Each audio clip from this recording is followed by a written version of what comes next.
was out there in the night sky, stared up at the stars in the hopes of seeing something out of the ordinary? Have you heard unexplainable noises coming from a vacant room, or watched a shadow cross the wall in front of you? Have you asked yourself if there is life after this one, or if you had life before? What about strange creatures that are mythical and elusive? Have you experienced deja vu or felt a prompting to leave because you felt you were in danger? If you have, you were on the fringe.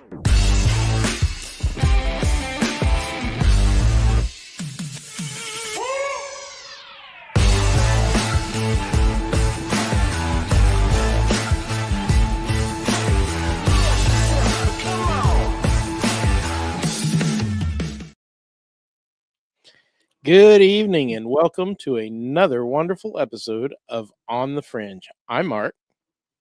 I'm Pam. I'm Jess. And we're here. Yay. We're here. We have a really fun show lined up tonight, unless, of course, you're the subject of the show, in which case you probably did not have a good time.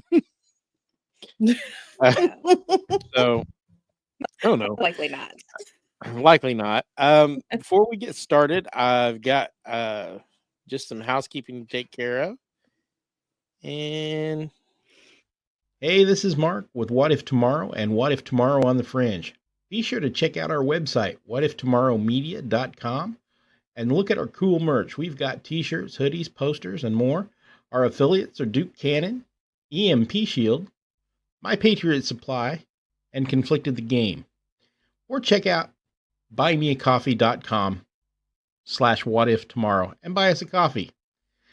And as always, be sure to like, comment, and share on both Facebook and YouTube. It helps get our content out to others and help our channel grow. Now on with the show. all right. So, who's interested in a good probing of this subject? Jesus.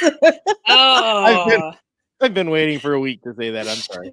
Ooh. oh, he's been rooting around for a good way to put that in. Now we Ew. know why you chose this topic. Actually, I mean, the joke came up after the topic came up, but I was just like, I couldn't help myself. If there's a bad dad joke, I'm probably going to take it. I'm probably going to do it. And so it's your man, Chris. I don't know. Yeah, that's her favorite icon, the face palm. I don't know why. I do know why. I apologize. I do apologize, even though I'm not really sorry. You're not sorry. Look at your face. No. I'm not. And then therein lies the problem. So, our subject tonight is famous UFO abductions. And as you know, we'll probably get a little off topic here and there. I mean, Not us. Never. I get in the weeds awfully bad. I'm sorry. There's a But path. I promise you an entertaining show. So Absolutely. let's get on with it. Of course, I started out looking up some... Enzo. Oh, Oh no, Enzo, you cad. oh no. We're not even 5 Those of you minutes in. listening, there are some emojis that he's posted Yes. that I've shared with everybody. So I mean, Use your imagination if you're just just use your listening. imagination. You're probably right on the Yes. emojis. So I started out, of course, looking up Betty and Barney Hill because that's the most famous, right? It Exactly. is. You can't have this show without talking about Betty and Barney Hill. Mhm. They were. This is in 1961, and they were driving along back from vacation at Niagara Falls. I mean, so they were at a fun spot. They saw a light in the sky like a shooting star, and it was moving erratically, including vertically. Betty urged Barney to stop the car. They pulled over at a picnic spot, and they watched it with binoculars before they were abducted. And so they said they didn't remember it until several days afterwards. They were stopped by short gray men wearing blue suits and military style cadet caps who took them into the forest. And they did all sorts of stuff. They had hypnotic regression and told their story, and so everybody needs to get the book. I'm not going to beat it to death because everybody's heard about it. But apparently these aliens were from Zeta Reticuli star system. So what was the deal with Betty's dress? There was something I don't on her remember dress, or yes, Enzo, the recordings of their regressions, they're horrifying. They really are. They are. I'm not going to go into deep detail about it because everybody should have heard this story. So Yeah. if you haven't, go look it up. If we were to do Betty and Barney Hill, it deserves its own entire It does. show. Yeah, There is so much information. if I dig into this, we're the book is that thick, guys. Mm-hmm. Yeah, it's not a thin book. I mean, So it's one of the most researched, looked at abduction cases in the history of the world. There is so much evidence and the hypnosis that they did, the regression therapies. I mean, they went through all the psychologists. She drew an and it's got accurate star everything map. involved with it. Yeah, a star map. I mean, there was Men in Black involved with it. All of the stuff that got touched had oddities with it. Like the car was magnetized that they were in for a week. It was fully magnetized. Just all sorts of high strangeness went along with this particular one. So, like I said, if we were to do it, it would deserve probably a 3-part show just to get across all of the information that comes with it. And really, if you don't know that one, a lot of these incidents probably deserve a full show. They could, yeah. There's enough interest in this. We could probably do a deep dive on a couple of these That'd be cool. later. If everybody get on the What If Tomorrow podcast Facebook group, and if you want to hear more about some of these later, drop us a line. We're glad to do the deep dive. But I think we're just going to touch on most of these because there's a bunch of them. Aliens have been busy. Apparently. They have. The interesting thing, I think, about the whole Betty and Barney Hill situation is prior to their story, aliens were always the little, we take me to your leader, really kind of the little green men, the not Bugs horribly Bunny, Looney scary. Tunes, Marvin the Martian. Yes, and with the Hills, this was the first actually horrifying story that maybe they aren't all good. It's fascinating, and it kind of is a real turning point when it comes to the abduction stories. Yeah, it really is. It was not your friendly visit, friendly neighborhood aliens. No, not at all. So anyway, I thought we'd start with that one and just touch on it because if we're going to touch on this subject at all, I felt like we had to at least brush past it a little bit. Yeah. But there's so many interesting ones that most of you probably haven't heard of. Some of these y'all probably have, and some of them maybe not. There's just so many of them out there. There's a bunch, and there's some that are really fun. I found one. It's a gentleman. His pseudonym is Philip Spencer. He did not give his real name for all of this because he was concerned about ridicule in his family and everything. But he actually snapped a photo, and I have the photo to share with you guys here. So, oh, great. yeah, I'll let me tell the story a little bit, and then I'll share the screen. So this is the title of this. It's the UFO of Ilkley Hill, or Ilkley Moor. And it's too bad Ian's not here. He could make fun of my pronunciation of all of the UK terms I'm fixing to butcher and massacre and do everything terrible too. One of the most famous and well-known photos of a supposed extraterrestrial being was said to have been taken by this guy. He was a retired PC, a police officer, and he's from the UK. He claimed that on December 1st, it was 1987, he was walking in an area of moorland in Yorkshire, England, and that he not only witnessed a UFO departing, but he took a picture of one of the occupants. So where Ilkley Moor is, it's situated in moorland between the towns of Ilkley and Keighley in West Yorkshire, and it's considered a place of like mystery and eeriness. This is the area where they're always seeing the lights, the strange lights in the sky.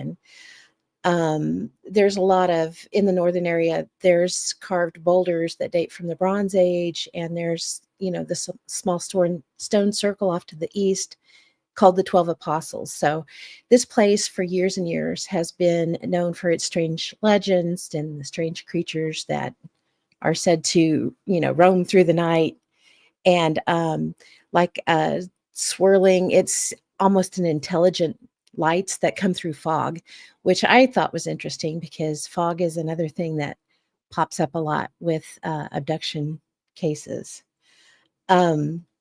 So this gentleman, he was headed to his father-in-law's house, and he was walking through the moors. It was supposed to take him, maybe a half hour to 45 minutes. He hadn't lived in this area long. He had moved up, I think, from London, if I remember correctly. And they moved here because it was closer to his wife's family. And so he decides to take this walk through the moors. And because it's always foggy and gross through that area, he's carrying a compass with him, and he has a camera because, you're in a new area, going to take pictures. So that's what he's doing. And he comes up this small hill, and he sees this strange little being ahead of him on the slopes. It was on the trail, and it was green, and it was about 4 foot tall. And it seems like at the time he thought it was, telling him to go away. And so, but he saw it. So he pulls up his camera and takes a picture of it. And then when he does that, the creature runs away and goes behind an outcropping. And Spencer, from some, he immediately, instead of running the other direction, he runs after it. And he loses it, as it goes around this outcropping. But when he comes around, he sees this dome-shaped craft, and it rises up over the moor, and it has like a white square top on top of the dome. And then it just disappears into the sky, and it just, leaves him just flabbergasted. He's just like, it happened so quickly, he didn't get a picture of the craft itself. Excuse me. So he's so taken aback by this, he decides, instead of continuing on to his father-in-law's, he's going to head to the nearest village. And it's about a half an hour's walk away. So he does that. And when he gets there, he realized that the clock tower in the village says it's 2 hours later than what his watch says. And he happens to look at his compass, and now his compass is pointing south and not north. So he's like, I have no idea what happened to me, And so let me pull this picture up to show you guys, just because it's kind of wild. And this first one is hard to see, but I have some others that are a little bit easier to see on it. Okay. So in that circle, see this little thing right here? That's the creature. Okay. Let me see. Here's a kind of a zoomed in, well, kind of a doctored a little bit so you could see it better. Isn't it weird looking? His arms It are is really strange. long. His arms are very long. He is he's about 4 to 5 foot tall and overly long arms. And so he takes this, once he gets the film, I'm going to stop sharing that for a second. I'll come back to the rest of it here in a minute, though. Oh no, I lost my notes. Where'd my notes go? There they are. Ah! Okay, Mark No. Jr. So after this happens, he gets this picture developed and he's like, okay, it's here.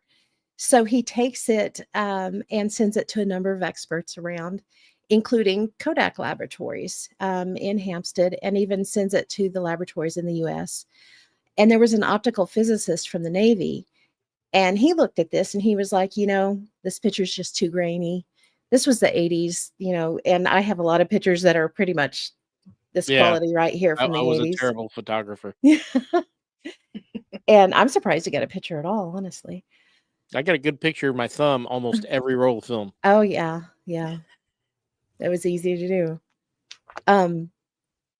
What they did determine, it's too grainy for proper analysis, but they were able to establish that it was not a superimposed image and it was not a double exposure, and that whatever this thing is, it's truly there in the picture. There's been, skeptics that say it's a cardboard cutout.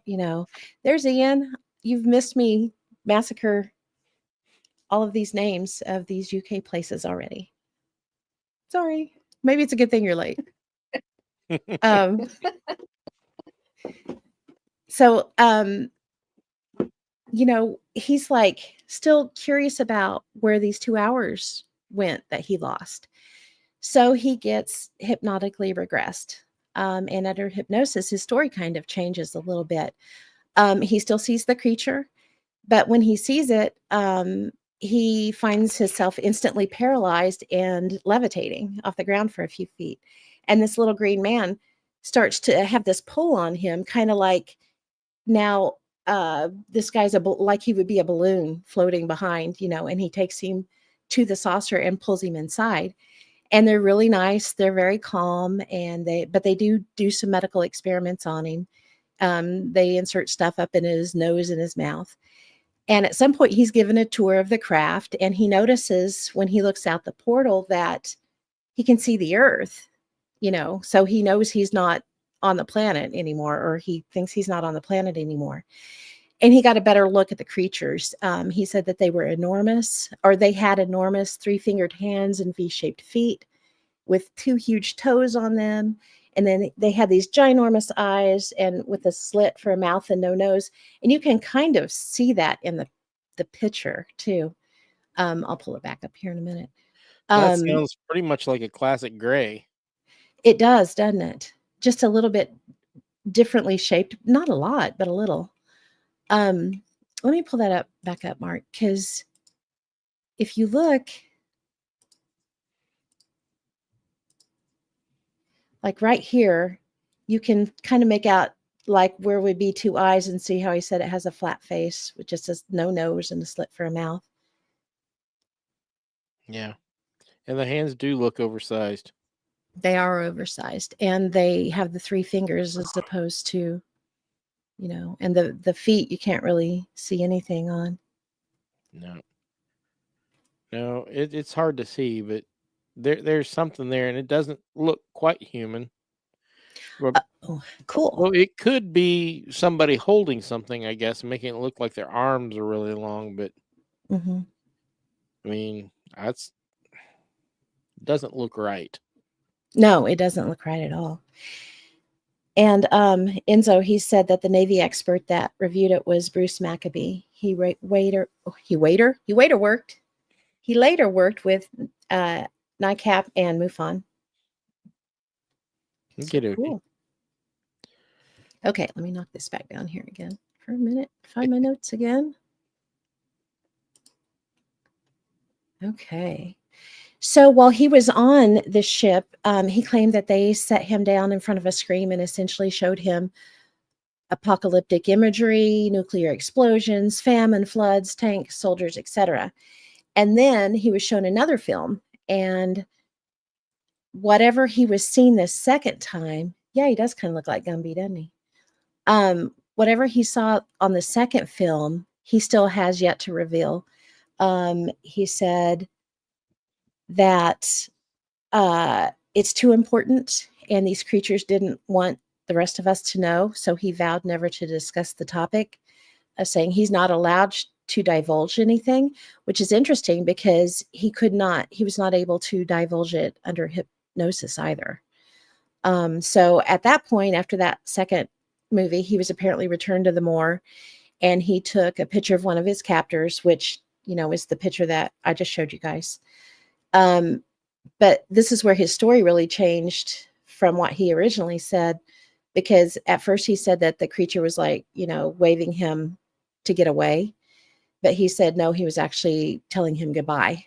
So that was his change on that. So there's been a lot of skeptics that have argued this one, but it's still considered one of the most, I think it's one of the top 11 stories to come out of the UK.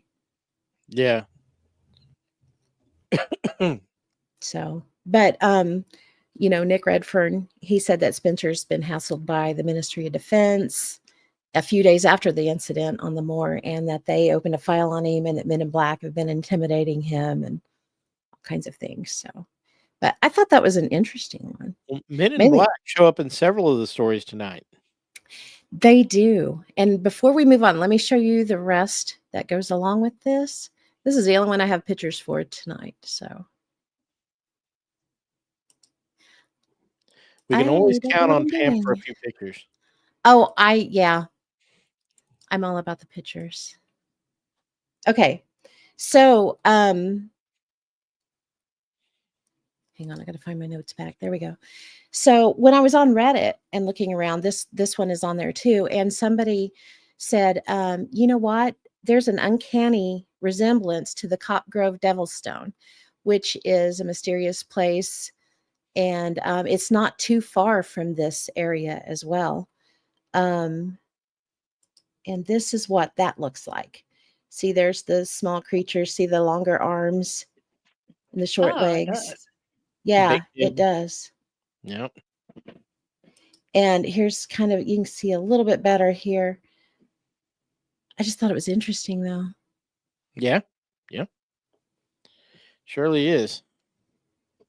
Ow. Yeah. And this particular thing, it used to be on the outside of a, one of the buildings. I can't remember which one it was off the top of my head. But they ended up taking it off the outside of the building and bringing it inside because it was degrading to the point you can't really photograph it anymore because you just can't really see it. Right. It doesn't really show up in photographs anymore. But thought that was a cool one. All right. Yeah. Cool. Okay, I'm done. Just done. Oh, All Enzo right, said, well, is it I'm holding gonna- something or is just have a big frying pan for a hand? Yeah, I don't know. Maybe it's a ping pong paddle. Maybe. I'm gonna spank you humans. You've been bad. Ian said, Or never maybe- underestimate the wrath of maybe the he's a British crossing establishment. guard. Maybe he's what? A crossing guard. He's got a stop sign.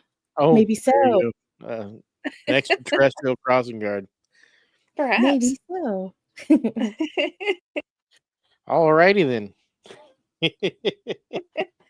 Too funny.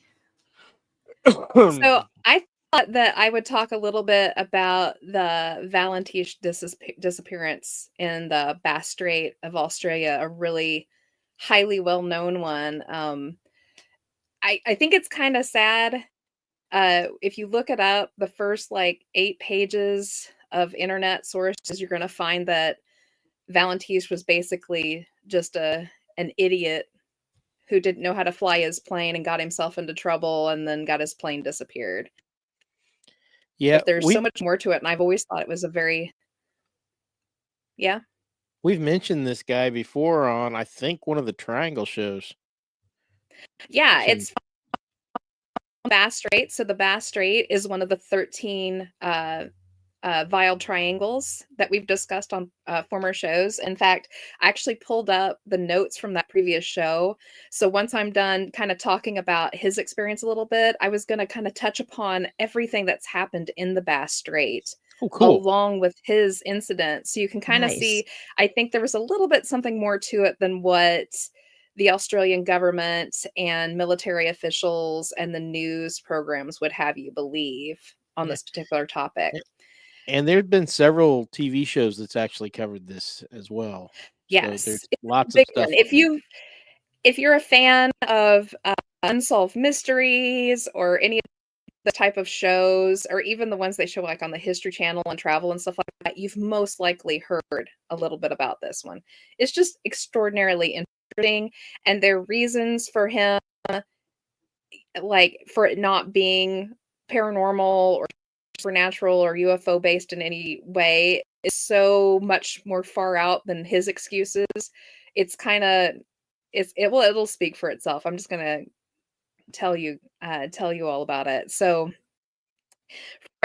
Frederick Valentiche disappeared in 1978 in the Bass Strait in Australia. He was a pilot who was flying a Cessna 182. He'd gone off on his own on this flight. October, which was it? Saturday, the 21st October, 1978. He was about 20 years old at the time. And he called in to the Melbourne Air Traffic Control Center because he said he was suddenly being followed by an aircraft with a green light on it. It was following him about 1,000 feet above and trailing him. He also reported that his engine had begun running roughly. And right before he cut out completely and they lost him, he said, "This is not an aircraft." And then they lost him and he was gone. And just so you all know, there were other reports of UFOs the same night all around his reporting, just to let you all know that there was actually insanity happening. And here in a minute, when I read the notes from our previous triangle story, you're going to find the entire year was full of just mass reportings in the last triangle area. Right. They never did find any part of his aircraft. Did not. They never found one piece or anything left over from the plane, which absolutely Which is makes no sense. that's really so. weird. The Department of it's strange. So the Department of Transport was completely skeptical about his UFO report being, behind his disappearance. And their officials were speculating that he had become disoriented and saw his own lights reflected in the water or lights from the nearby island because he was accidentally flying upside down. When you're upside down. I'm sorry. When you're even if your panel is out, when you're flying upside down. Even if you're dead I would drunk, hope so. you know that you're I would upside hope down. so. That is ridiculous. Yeah. And the 182, I don't think flies very good upside down. It's a very reliable and safe aircraft. Perfect for the kind of training flight he was doing. I need to talk to a pilot, but I don't really think you fly them upside down easily. So, according to his father, and he was actually quite interested in UFOs, which kind of puts a little spin on it.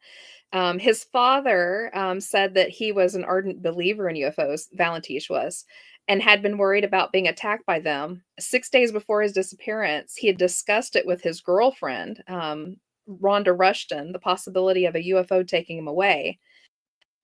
The destination of Valentiche's final flight was Kings Island, but his motivation for the flight is unknown. He told flight officials that he was going to Kings Island to pick up some friends, and while he told others that he was going to pick up crayfish.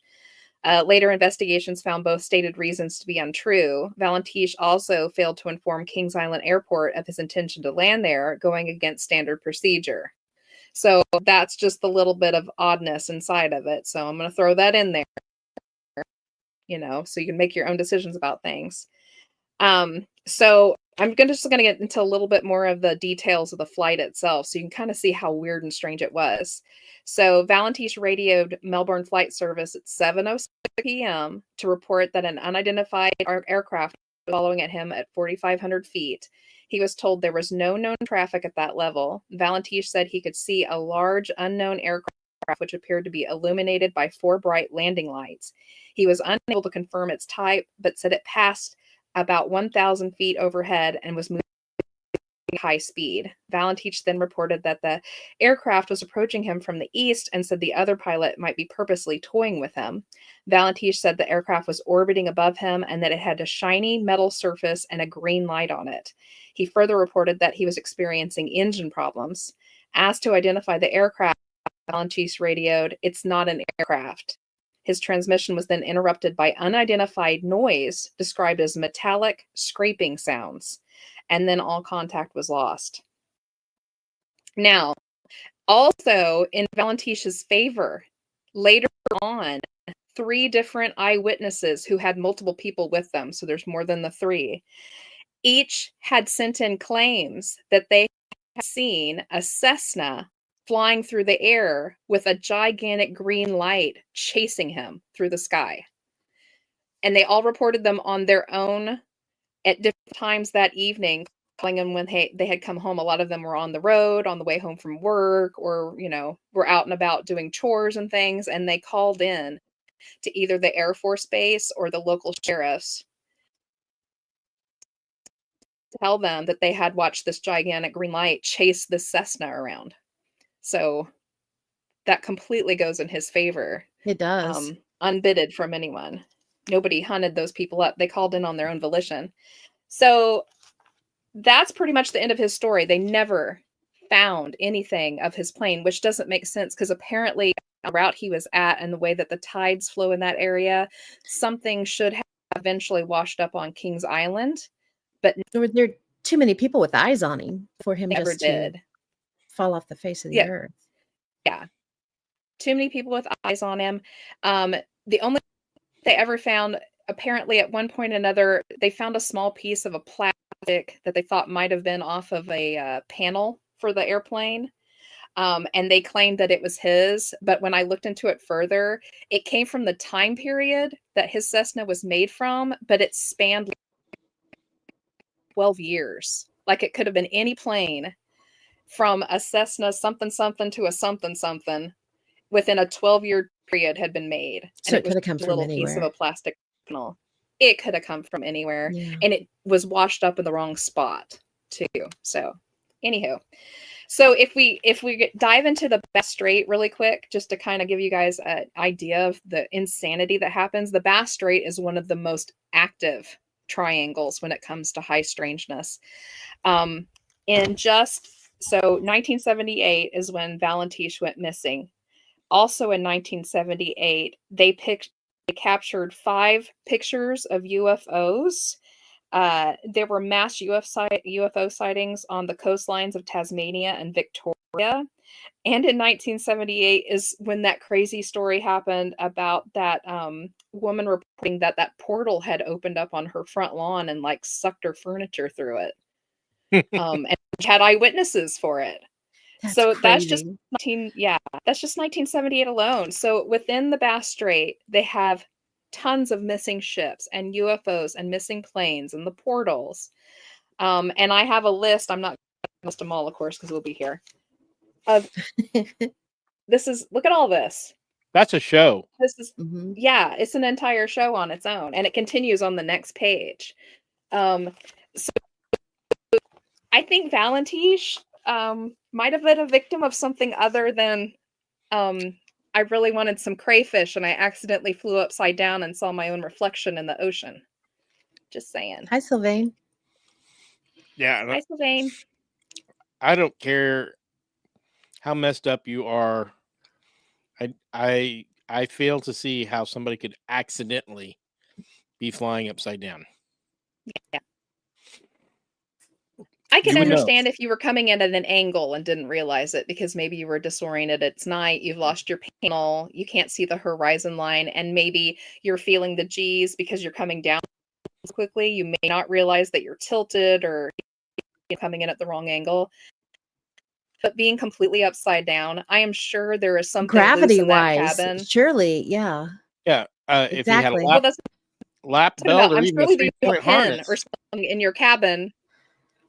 Yeah, and it falls. You He would can have feel to the be strapped pressure down on your super tight helmet or even. your Well, your face even, just, Yeah. just the pull of Your gravity face, on yeah. your You face. steer You're an gonna know aircraft it. with your feet. So if you were upside down, you would have trouble touching the pedal. You would have trouble Touching the pedals. touching the pedals and actually steering makes the aircraft. sense. You would know something was Yeah. dreadfully wrong. You'd pull against the seat belts differently, I and mean, you could be strapped down so tight that you weren't pulled off of the pedals, but I mean, you're gonna be dragging in there, yeah. and I don't know. So I just have trouble imagining that you could do that and accidentally. Yeah. So Ian's playing devil's advocate. He said 1978 was the year after Close Encounters came out. I wonder if people's imaginations were running overtime, like with recent drone activity. Maybe. could be. Maybe. Could be. It also can't might have rule. encouraged people reporting what they were seeing. Yeah, that's true. That's true. And there were several of these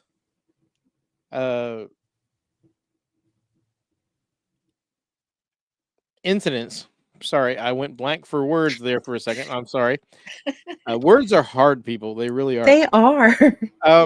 Preaching to the choir. A lot of these are mid 70s. Some of them are before Close Encounters, some of them are after. So I don't know if we can blame that on the movie or not, but I mean, it is a good point because it does bring it to the forefront of people's minds. People who might have just saw lights in the sky a year or two earlier, but now saying, "Oh, that must be a UFO." And I get that, and it also could very well be, like Jess said, after the movie and stuff. People say, "Well, you know, it's not so far fetched. I'm gonna say something. We're gonna report this." So Yeah. Maybe so. all right. So we got anything else on that one? No, I think we should move on. If we go too deep, then we're going to be here sitting going through. Because if you're interested, you can get up online and look.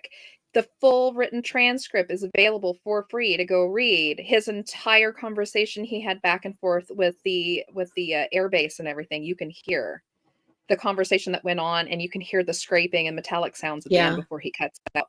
It's super interesting. We don't have time to sit here and go back and forth because he was on the line with them for quite a while. So there's a whole lot of back and forth and a lot of dialogue that I don't understand because it's in, air speak. So super interesting. But yeah, that's all I have on that one.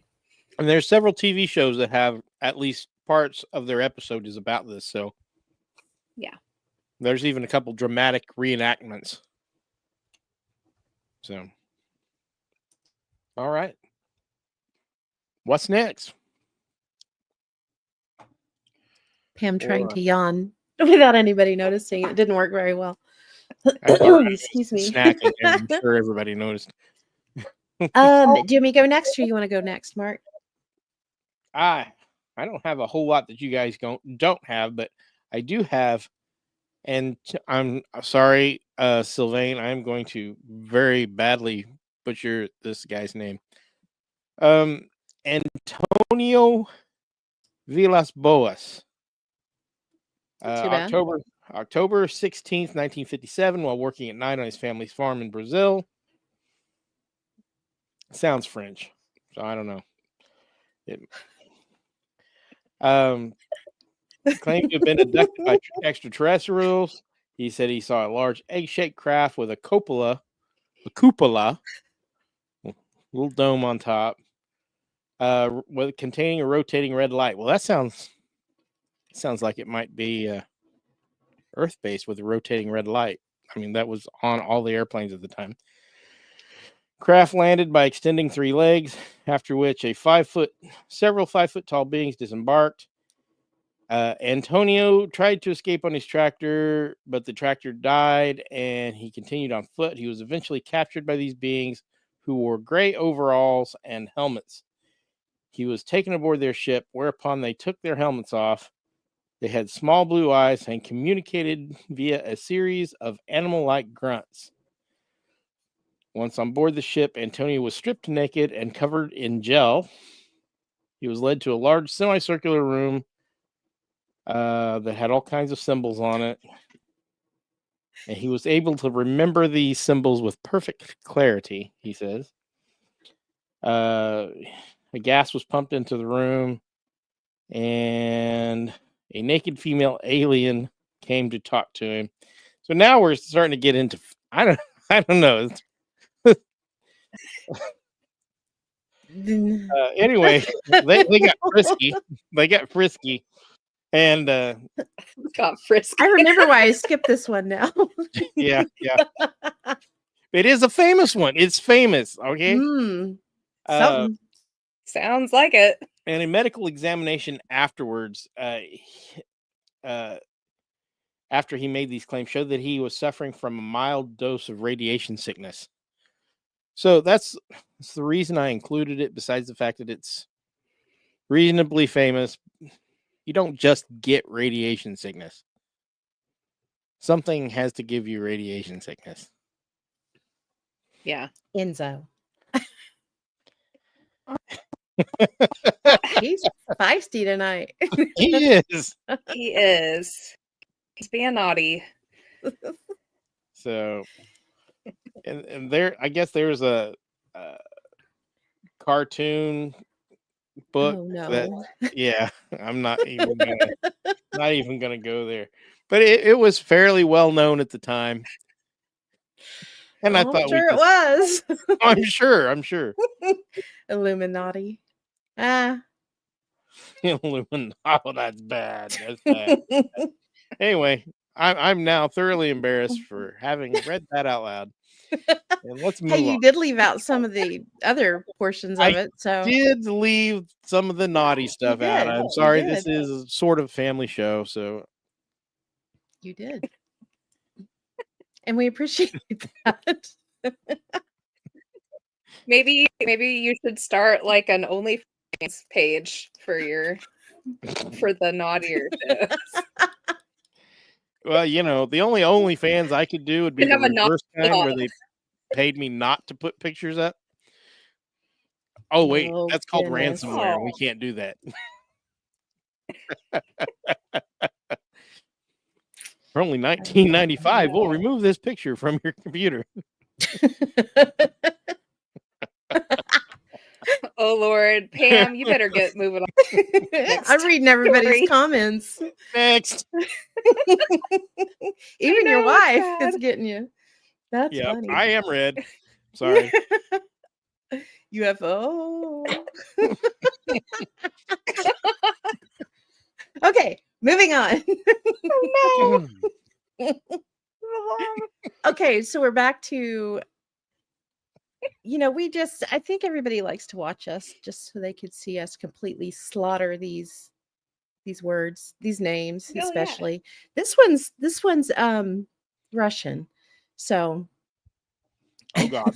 here we go. I know which one you're talking about. I can't pronounce it either. Don't ask. Okay, so this guy's name is Kursan Elyumzhinov. Yeah, that's close enough. We'll call him Kursan. How's that? And he was the governor of Kalmykia, which was a Buddhist region in Siberia. And he was the president of FIDE. And he claimed to have been abducted in 1997. And he's a bit of an unorthodox kind of guy, completely obsessed with chess.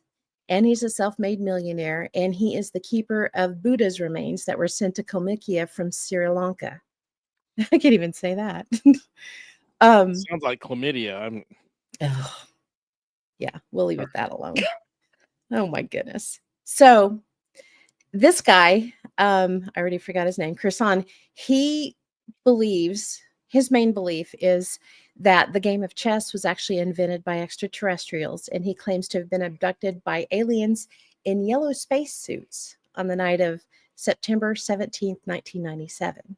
So in an interview that was done with him, no, he's not covered in blue gel. Who said that? I can't see their names. Enzo. God, this has gone off the rails. It has. I'm sorry. I'm sorry I even brought that one up. I apologize, Oh, everybody. It's gonna it was funny. It's not your fault. You have members in the chat room who need to grow up. Shame. Too funny. Ah. Yellow spacesuits. Was it Darth Vader from the planet Vulcan? Maybe so. I just had a thought about that. Yep. Well, That's Back to the funny. Future fun I there. didn't even think of that. That's cool. Okay, so what I'm going to read through here, he actually did an interview and it's been translated into English. So what his story was that he was in his apartment and these aliens in the yellow spacesuits flew in and took him. He remembers a particular moment where they entered the spaceship and there wasn't enough air or oxygen.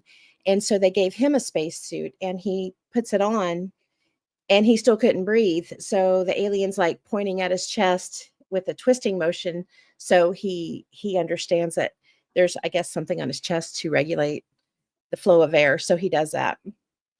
And now he can breathe. And he said what's most interesting is once he was able to breathe, they just kind of ignored him. Nobody really showed him around the spaceship or anything. And he said this ship was enormous. It was like just one cabin alone was like the size of a large football field. And there were portals so he could see out. And they actually flew to a different planet and they got out. They were taking some equipment out. And once he went out with them, they paid attention to him and they were telling him in detail, what they were doing and who the captain of the ship was and things like that. And he just remembers kind of freaking out and being like, hey, I need you to take me back. And they were like, why? And he's like, because I have somewhere to be. I'm the governor, basically. I have somewhere to be. And he kept telling them that over and over. And finally they were like, okay, we'll take you back. And so the interviewer says, well, who are these aliens? What do they look like? And he said, well, they look like humans. And they were about 6.5 foot tall. He said 2 meters, which roughly 6.5 foot tall. And Kirsan says, don't take me as crazy. I'm just saying how I saw them. It was the way I talked to them was normal, just like I'm sitting here talking to you. And I saw them the same way, like it was a normal thing. It wasn't like completely weird. But what struck him, because he's like, I would think I was crazy, but 2 of my assistants noticed my absence in the time that I was gone, because they were like, where did you go to? It's evening time. Where have you been all day? You were here, then you weren't here. And the way he says it is my body left and then it came back, but he described everything. And then 2 of his assistants noticed his absence. And he said that he still doesn't understand it. And he walked around for several days being like, why did they take me? And, he still doesn't know. No clue why they did. He said the only thing he can think of is that maybe it's not time for these extraterrestrial civilizations to meet us, or for us to meet them, or for us to be able to acknowledge them, maybe. I don't know. Or for them to acknowledge us, I should say. But ethically, we have not yet reached the level where we can meet them and be, I don't know if it'd be on level ground, but be able to accept or understand, whatever they are. So, but his whole theory is he's very big into chess. So his theory is chess comes from space. And the reason he thinks that is because it's the same rules. There's 64 squares. It's black and white. It's the same rules in Japan, China, Qatar, Mongolia, and Africa. And the rules are all the same. And he just thinks that it was brought to us by somebody else for it to be that way everywhere. So, yeah, that's the weird little Russian dude. That one was a bit strange there.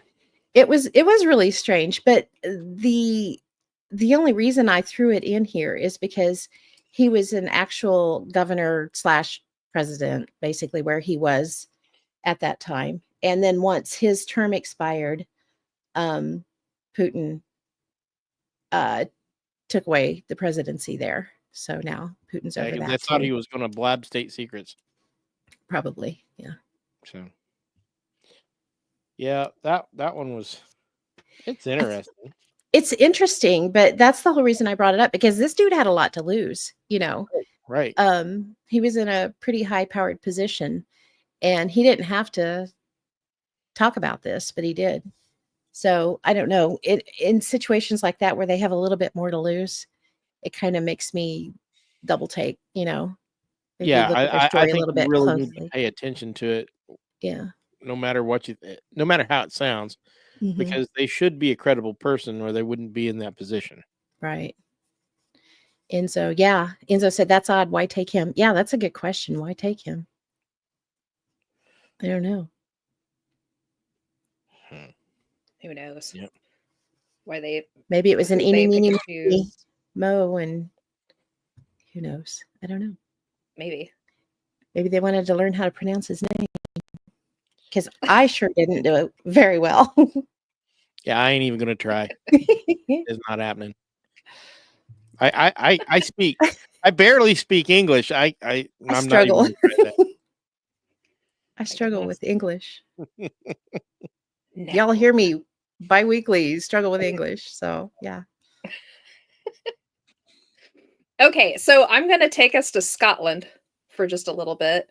Oi. This one this one happened in 1979, and I thought this one was super interesting. So we're not going to hear anything about experiences going up, because this gentleman literally blacks out and then comes 2 hours later. It's the initial encounter that I thought was just so weird and strange, and some evidence left behind too. And it's not long, so it's kind of interesting. So this one happened in the Vermont woods in Scotland in 1979. It happened to a gentleman named Rob Taylor, or Bob. He went by Bob.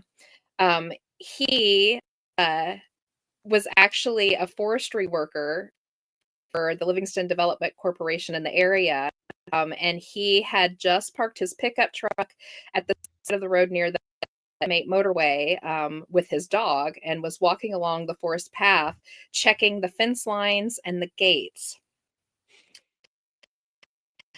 When he reported seeing what he described as a giant flying dome, or a large circular sphere, approximately 7 yards in diameter, hovering above the forest floor in a clearing about 530 yards away from his truck. He described the object as dark metallic material with rough texture like sandpaper, featuring an outer rim set with small propellers. He claimed he experienced a foul odor like burning brakes, and that small spheres, similar to sea mines, seized him and were dragging him in a direction of the larger objects. So it wasn't even creatures, it was spheres that came out and grabbed him by his legs and was dragging him towards Ew. the spaceship. Yeah, so not even like little creatures. Right. It's really, really strange. And I watched footage from the time from the police department. They had his pants, and they were torn, where they said it was consistent with somebody being picked up by their pants. Yeah. And carried. They weren't torn down or out. They were torn up as if he'd been lifted. Right. Yeah. While he was being dragged towards the ship is when he lost all consciousness. Later on, when he woke up, he said the objects were gone, but he couldn't get his truck to start. So he ended up having to walk back to his home in Livingston. His wife reported that when he arrived back on foot, he appeared disheveled and muddy with torn clothing and the ripped trousers that we were talking about.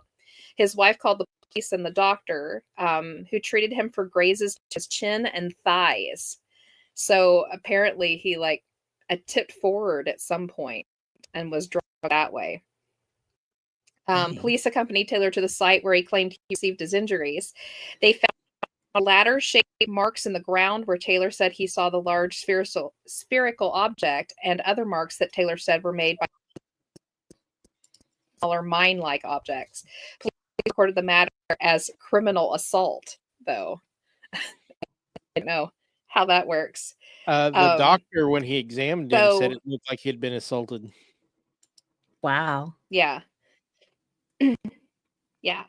Enzo said the Daleks got him. Yep. Pretty much. A crime scene investigator actually went out also to look at the area and kind of review what had happened. And he said he saw the strange marks on the ground that were about 32 holes. So he found 32 holes all around, which were about 3.5 inches in diameter, as well as marks similar to those made by the type of caterpillar tracks often found on bulldozers. The officer went to Mr. Taylor's employer to see if the machinery they had could solve the mystery. But after examining every piece of machinery they had up there, they couldn't find anything that matched those tread marks on the ground. So whatever it was made by whatever that weird ship thing was there. These marks just arrived, the officer said. They did not come from anywhere. Go anywhere. They just arrived as though a helicopter or something had landed from the sky.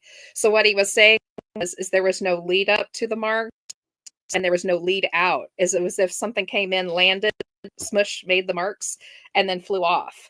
There wasn't any before it or after it. No coming or going.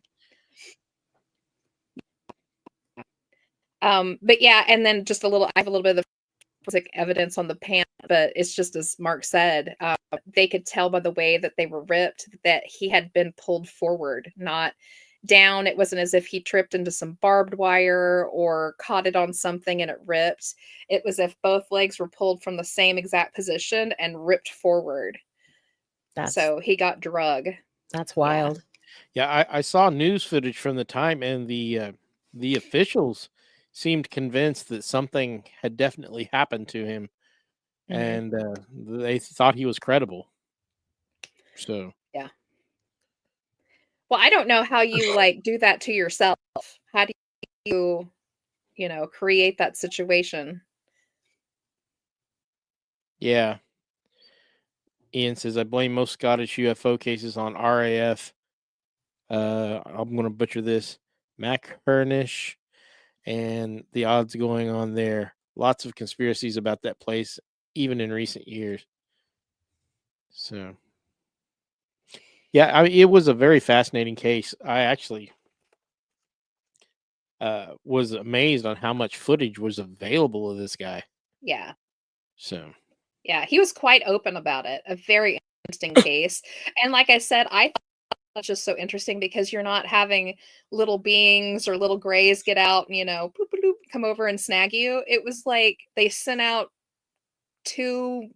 I want to know how they grasped him. How did they grab a hold? I don't know. And I saw pictures of the little holes they made. They were got that big around. Yeah. Punched right down into the dirt fairly deep. Yeah. I would say they went down about that far. So I would say they were something that weighed, definitely more than 100 pounds. Even if they were rolling around on their spikes, which seems an odd way of locomotion, but alien logic may not be human logic. And we lost Pam. Pam, you're muted. I saw that after I looked up. You've been bad. We muted you. No, I was reading what Enzo said. He Googled the base, and the first picture he saw was a famous KC-135 refueling the triangle. And the spheres seem to have sticks around them. Not sure how that grabs anyone. It's pretty wild. I don't know. It's weird. I wish we had more of the medical side of it, like his injuries. Yeah. So we could kind of get an idea of maybe how he was dragged or what happened to him as he was being dragged. I think we could probably understand it a little bit better, but abrasions on his thighs, right under his pockets. Yeah. So I was saying, I know that he had abrasions on his nose and his chin, part of his chest and the tops of his thighs. So it's obvious to me that after he was grabbed at some point, he probably fell forward and was pulled. Yeah. So he got almost like a rope type of a situation. But how did they have a hold of him? That's what I want to know. Was there were there abrasions where the roots and the jeans were? A tractor beam? Did he get sucked in? Maybe they had little claws on the end of them. Little claws, yeah. Maybe. I don't know. Static. So, It's interesting though. and remember, and I really feel like something happened to him. He may have been so traumatized he really couldn't articulate exactly how this would have looked or operated. Dalek suction cups. Yep. Yeah. Right? Yeah. So I don't know. It's an interesting case though. Mm-hmm. It Ian is. said that was pretty much the UK's Area 51 back in the day, or at least a contender. Nice. Interesting. All right. What you got, Mark?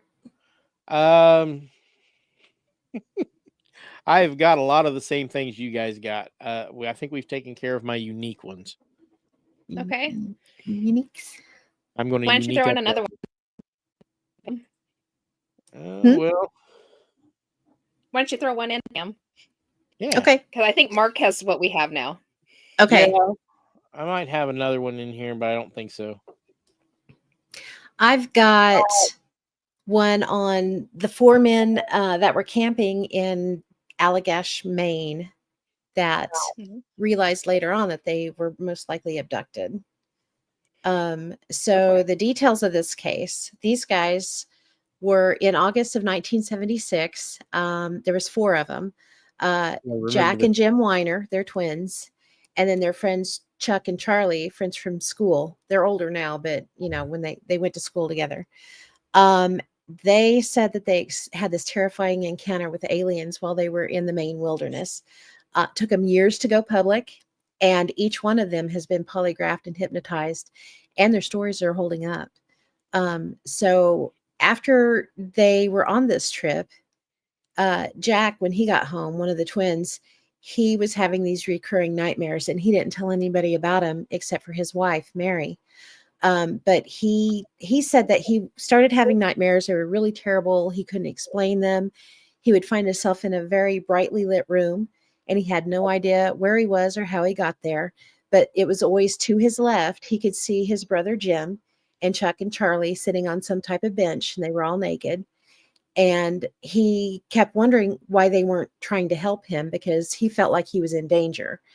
And while he's trying to figure this out, he notices that there's like this figure. It's like a dark, shadowy type figure emerging from this light. This bright light just pops right in front of him, and then this thing's coming out, and he would wake up at this point, and he would be sweating and just in total state of terror. And so, this happened to them in 1976. Well, in 1988, Jack finally gets around to telling his twin about this. And Jim, his twin, he's like, you know what? I've been having the same exact nightmares, all this time. There were certain elements of the dream that were the same, especially the same type of creature, the feeling of helplessness and the feeling of like being violated was something that he would wake up with a lot. And then, so in every single dream, both of the twins, they were always with Charlie and Chuck every time. And so they started to wonder, the last time we really spent any huge amounts of time with Charlie and Chuck were this camping trip 12 years earlier. So what happened, there was a specific thing that happened during that trip that made him think that. So again, it was August of 76. They spent 2 weeks in Maine's Allagash wilderness. And the Allagash, it covers like thousands of acres, and it's like in the northernmost part of the state. And on the second night that they were out, Jim noticed this bright object in the sky, and he said it was just floating above the treetops, and it didn't really seem to be moving any direction. It was just kind of there. So he's looking at it through binoculars, and it was tops 30 seconds. It wasn't very long. And all of a sudden it just winked out, and he said it came from the outside edges in. So it just kind of did a whoop, and it was gone. And there was something about it that just, he thought that was really strange, wasn't quite right. So, and the others saw it too. He wasn't alone, but he's just the one that saw it through binoculars. So they continue on. And on the 4th day, they decide that they're going to go night fishing. And so they built a great big bonfire so they could keep an eye on their campsite where it was. And once they were out on the water, Chuck was like, started getting this feeling that he's being watched. So he looks over his right shoulder, and there's this large round globe of light that looks exactly like what they'd seen just 2 nights previously. And it had this roiling effect to it, kind of like a miniature sun. And it was very, very bright, and it was lighting up the treetops again like daylight, and it was completely quiet. So after they all were looking at it, and for what seemed like several minutes, they decided, what, I'm just going to signal this thing. So Charlie picks up a flashlight, and he squeezed off the message SOS. And this thing instantly responds. So it starts coming towards them. And so they're all like, oh shit, so they grab their paddles and they start paddling back to shore. And they are thinking the whole time, they're looking over their shoulder, and they're like, this thing's almost on top of us. This is crazy. And Jack said he remembers thinking, there's no way we can outrun this thing. Then all of a sudden, their next memory is they're all back on the shore, and they're just staring up at this bright object. And Jim said he remembered, I could pick up a stone. This thing's so close. I could take a stone and just bounce it right off that thing. That's how close it was. And then all of a sudden, it just streaks away very, very fast. And within a few minutes, it's just, you can't tell it from another star in the sky. It's that far away, that fast. But Chuck did say that he remembers this whole time that they're watching it, nobody was panicking. Everybody seemed to be really relaxed, which is complete opposite of how they felt when they were trying to. Yeah, just a few minutes before. So all the men agree, all 4 of them agree that they were on the lake for less than 20 minutes. But when they turn around at their camp, their bonfire, it was huge, and it should have burned for hours. And all that was left of it was coals. So they had definitely been gone more than 20 minutes. And Jim said the really strange thing was, these are 4 young guys that are out here camping together. And the really unusual thing was that they didn't stay up and discuss this. They were all just like super tired, and they all just wanted to go to bed. So that's what they did. They just went straight to bed, and then they got up the next morning and paddled to their next campsite. So they spent another 8 days out in the Allagash wilderness, but they never did see this really bizarre light again. And so as the years go by, they tell friends and family that they had this UFO sighting, but, everybody kind of was like, whatever, you guys are crazy. And the guys, they were kind of like, not, you get to that point where you're far enough out from a situation. Sometimes it's really hard to believe yourself. But Jim and Jack were having these nightmares. And so finally, once they talked to each other about it, they decided that they were going to get a hold of a UFO researcher and ask them what their thoughts were. So they get a hold of a guy named Ray Fowler, and Fowler suggests that they find a trained hypnotherapist and undergo hypnosis to see what they can uncover, what kind of details they can recover. So under hypnosis, and they're all hypnotized separately, completely separately by the same guy. But under hypnosis, each of the men experienced terrifying memories of being abducted, and they were almost the exact same memory. So independent of each of them, they all drew illustrations, and all 4 of them said they were taken aboard this craft, and the aliens forced them to strip naked and seemed to be conducting medical examinations, and that they took samples of the men's skin and body fluids. So that kind of plays into their nightmare, where they were able to see each other in this situation. Right. And it wasn't until after the hypnosis sessions were done that the 4 discovered that they recalled the same events. And so at that point, they're like, okay, we want to know. We're going to take polygraph tests, and see. And they all 4 passed them just fine. And after all this time, none of them have backed down from their stories. What Charlie said, he had a quote that said, "This happened. If you believe it, that's all right. If you don't believe it, I don't care. I don't care because it did happen." And so Dr. John Mack, he's a psychiatrist and he's an author, and he brought up a very valid point. He said, usually there's these are people that they don't have an interest in abductions, and they don't really read about it. They're unfamiliar with any, types of beings, and So when they hear somebody else have a similar situation, they're really shocked and astounded that someone else had this experience. So yeah, that one I thought was interesting just because of the fact that they were all, even under hypnosis, telling the same story. And when they were all did a polygraph test, it all, they all passed. Right. Several of the people involved in tonight's stories did take polygraphs and also passed. So, Mhm. Mhm. Yep. And it's also interesting how many of them don't recall specific details unless they go under hypnosis. And it's yes. like there's been a block put. And that Mhm. could be everything from the human mind trying to protect itself to more nefarious things.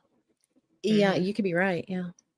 So, I thought that Yep. was an interesting one. I've blocked things out over It the is. years, so I know it's possible.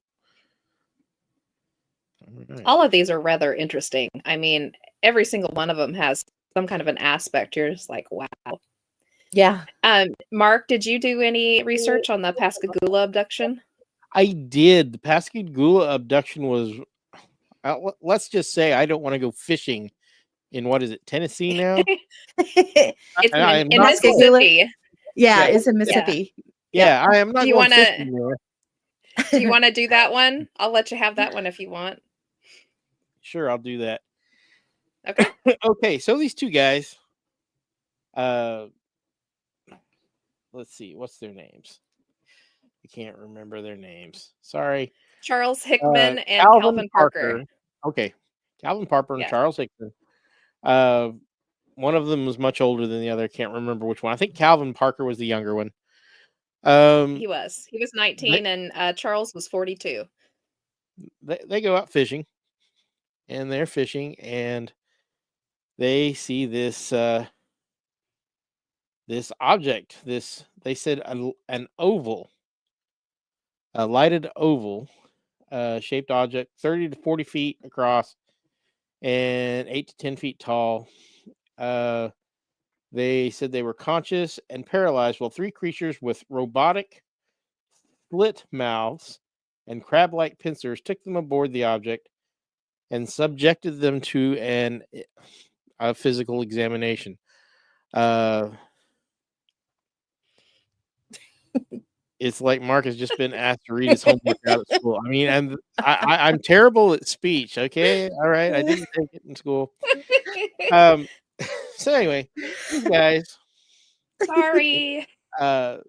they described the inside of this as being very, very futuristic. Object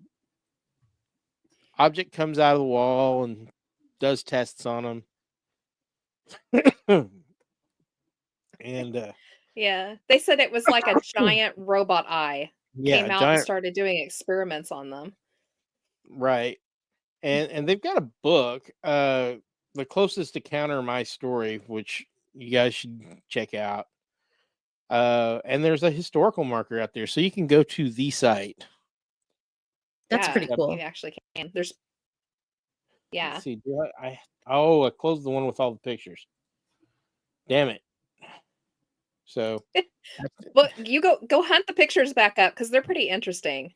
So, and yeah, I'll chit chat about it for a little bit while you're looking up those. So, interesting. So, like this disc was flashing this weird blue light, and it was making a really weird whirring, whizzing sound. They said, it kind of hovered there and came off of it came these little creatures that just kind of floated.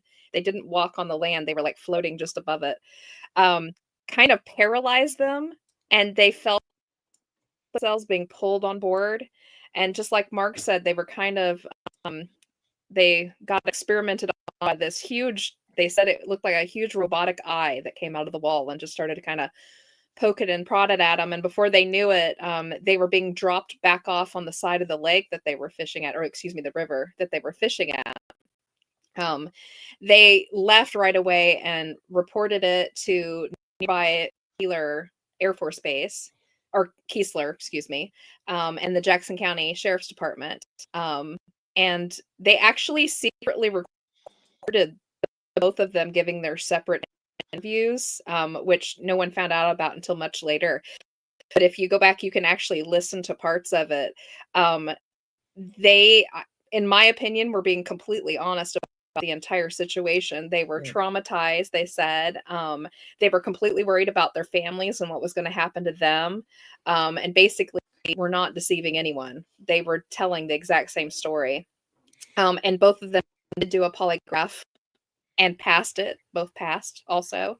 Yep. And even Alan Hynek, J. Allen Hynek, wrote about it and said it was one of the most credible experiences that he'd ever seen. In fact, you can read about it in J. Allen Hynek's The UFO Experiment if you want to read up a little bit more on it.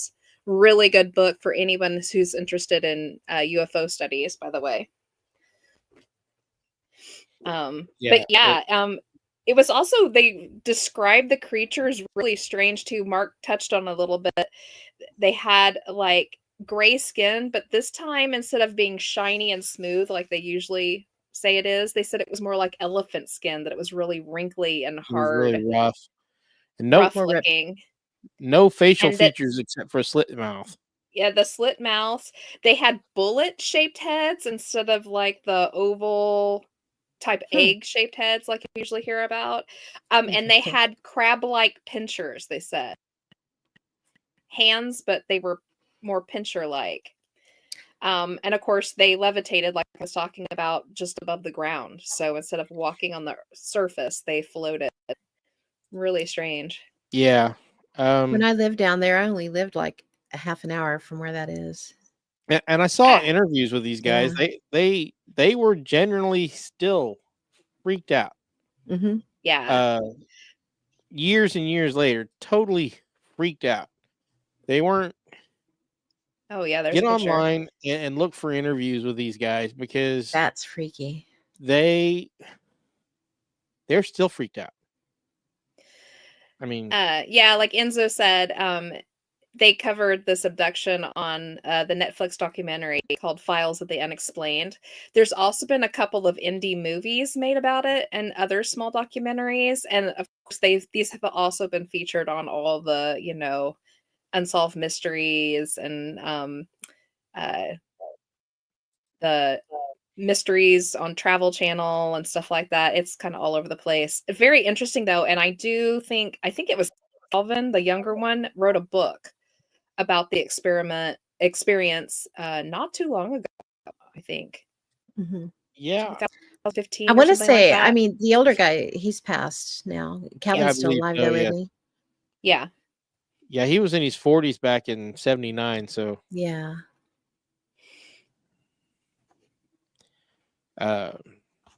Calvin's the younger one would be 70 now. Yeah, that's what I was gonna say. He's getting up there now. too now. He's not a young man.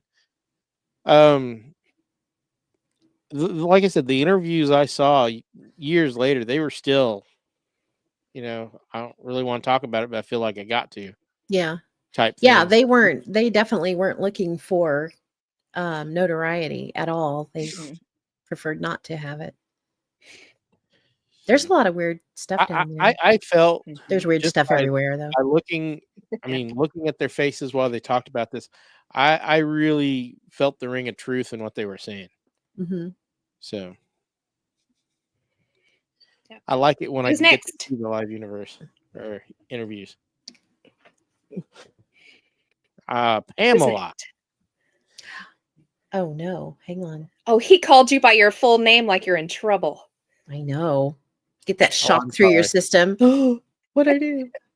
Well, I get Mark Lind every day, so it's fine. Hey, you didn't bring out the middle name, so we're okay. Yeah. Okay, so I'm on the wrong one. Hang on, let me back. I found Enzo says UFO Contact at Pascagoula is available on Amazon, published in 1983. Nice. Yeah. Sweet. Not as Oh, it new was as I thought published it in was. 1983. Wow. Yeah, I was wrong on I thought there was one published sooner than that, but it might have been like a documentary I was looking at or something. After a Maybe so. while, all of this information starts I kind of I looked at coagulating. so much stuff. I watched so many interviews and read Yeah. so much crap. Yeah. Okay, so this one that I have, this one's on the fence for me, and I say that because I'm looking at it through a different lens. I think it was written more from the aspect, or the just from the side of UFOs, people. But you know how we used to be more separated into camps. There used to be the Bigfoot, the UFO, and the ghost people. So this one kind of crosses lines for me, but I was going to see what you guys think of it. This one is about a lady named Tracy Jones and her family. And so for several years, she's from the UK, and she believed that her house was haunted due to just the amount of paranormal activity that her and her family would experience. And then when they would move residents, they thought it would continue. So she was like, well, maybe it's just me. But when it's really started to ramp up in severity, she started to think, okay, maybe it's something else. So what she was doing, and when we get into this, a lot of her experiences, they show up in a lot of other UFO and alien abduction cases. There's one, it's the Kelly Cahill incident. She would speak a lot of dark beings, which you do hear that in some UFO cases. But those are also remarkably similar to descriptions of like shadow people. So there's a lot of crossover on this one. And other researchers, they've also drawn conclusions between alien beings and ghosts, especially crossing between like the gray aliens, or, thinking that what might be a demon might actually be, something more alien, or, back and forth, or entities from another dimension. So what was going on with these people? She was having all these experiences, and then by the summer of 1997, that's when she ended up contacting a guy named Tony Dodd. And he's known as Britain's leading UFO detective. So when things started for her, she was actually decades earlier when she was a child. And what intrigued Dodd about this whole thing was the fact that not only was she having these experiences, but she was also seemed to be gifted psychically. Okay. And so whether that was a result of her experiences or not, he didn't know, but that does seem to play into not all cases of abductions or contact, but it does show up in a few of them. So when she would first started speaking to Dodd, she was able to describe the layout of his office and his home, even though she'd never been there. And she also had like a certain sense when it came to people or situations. But she always said it was something she couldn't control. It was just there. So when all this really started coming to a head, like early 1993, Tracy's husband was named Darren, and they had their first child, and they were living in this cottage that they rented from her parents. It was a 300-year-old cottage. And like one particular incident would be shortly after 9 p.m., they heard this really strange and almost an urgent humming sound coming from outside. So they look out of their windows and they don't see anything unusual. But then when they stop looking outside, all of a sudden there's this intensely bright light that just hits the cottage, just lights it up. And it's so bright that they couldn't see anything of their surroundings.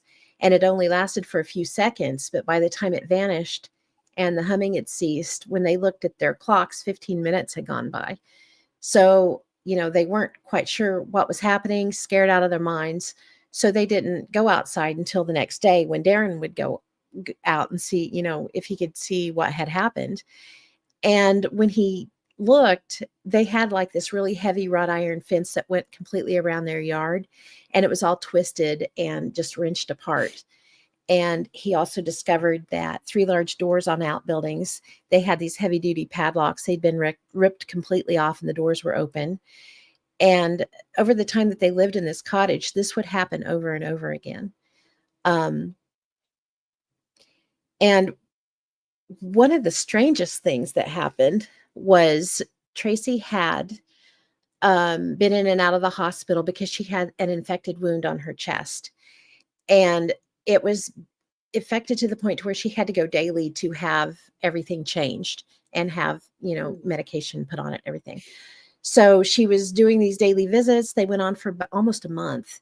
And then all of a sudden she wakes up one morning expecting to continue treatments, and she's pain-free. And so she reaches for her chest, and there's no bandage there anymore. And the wound's not infected anymore. In fact, it completely healed overnight. And the bandage itself, they had no idea where it went. It was completely gone. Which I thought was really incredible. And this is one I haven't had a chance to look more into, but this part I would really like to see if we could find more info on it, just because that sounds so crazy. But she also had similar instances occur where, like, undergarments she had on when she went to bed, she would wake up the following morning, she would still have her PJs on, but her underwear would be gone. It would be just really weird. And they would be completely gone, like not in the house, not anywhere anymore. So that was a little concerning for sure. But they moved to their next home, and these events followed them there. But they continued to amp up, in intensity. Like doors were opening and shutting with bangs, electrical devices and appliances were breaking. Even the toilet would flush and taps would turn on under their own power. Sounds very poltergeisty to me at that point. And on several occasions, Tracy would hear footsteps approaching, and to the point to where she could hear somebody pass her, like in the hallway, like they walked right beside her, but she couldn't see them at all. And there was like one room in their house, it completely smelled of lavender all the time, and it was always permanently cold. And there was a TV in that room that would turn itself on all the time. So they go to move houses again, and this time they move out to the Yorkshire moors, which is really close to where that first story that I was talking about came from. And she said that the activity followed them again, and they were regularly seeing these strange lights over the moors. They would swoop down and back up and out of sight in an instant. But this isn't so crazy, because there is a long history of those lights being seen over the moors. They weren't the only ones that were experiencing that. But in this particular house, there was one morning when her husband, he goes to take a shower, and she went into the bathroom just seconds later to get some water, and he's not in there. And she's like, I just saw him come in here to take a shower. Where is he? So she starts calling his name and starts searching all over the house because she cannot find him anywhere. And so she's freaking out. And so she's gone down through, she goes to run back upstairs, and all of a sudden he's walking out of the bathroom, and she's like, where did you go? And he's like, his hair's wet. He just took a shower. And she was like, did he step out of time, or did I? And it sounds more like she did than anything. But he did start to, from that point on, experience increasing instances of missing time. Their 2-year-old son, he was also now experiencing night terrors. And on one occasion, he ended up with a strange 4-fingered handprint clearly visible on his torso. So, things were getting worse, and they didn't have a lot of questions or a lot of answers for their questions. And about this time, Darren is offered a contract to work in Dubai, which they are like, absolutely, we need to get out of here. Let's do that. So in July of 1997, Tracy and Darren, and they now have 4 young children, and they move out to Dubai. And they've been there there's like a several weeks delay before Tracy and the children join Darren. And what was interesting during that time, Darren experienced zero activity, nothing out of the ordinary at all. But when his family arrives, the bizarre experiences begin almost instantly again. And their son, Marcus, he starts telling their parents that there's a man that lives in the light in his room. And then he would go into the light with his sister to talk and play to the man. And then he also seemed to have knowledge of the roof of the house that they were renting. He claimed that the man in the light told them that there was a water tank on the roof, and there was a water tank on the roof. And that, that really worried the parents because there's no way he could have known this. And then, let's see. Marcus's sister, another one of their kids, her name's Georgina. She started to experience strange visitors, and she was telling her mom that there was a bright light in her room from which a strange man would come out of. And so she drew a picture of this for Tracy. Tracy added it to her collection of pictures that she had been drawing. And when she showed these to Marcus, the other child, he immediately singled out the one that his sister had drawn and was like, "That's the man in the light." So I don't know. That's weird. It is weird. That's And crazy. so as this activity increases and the malfunctioning of electrical equipment, it starts up again.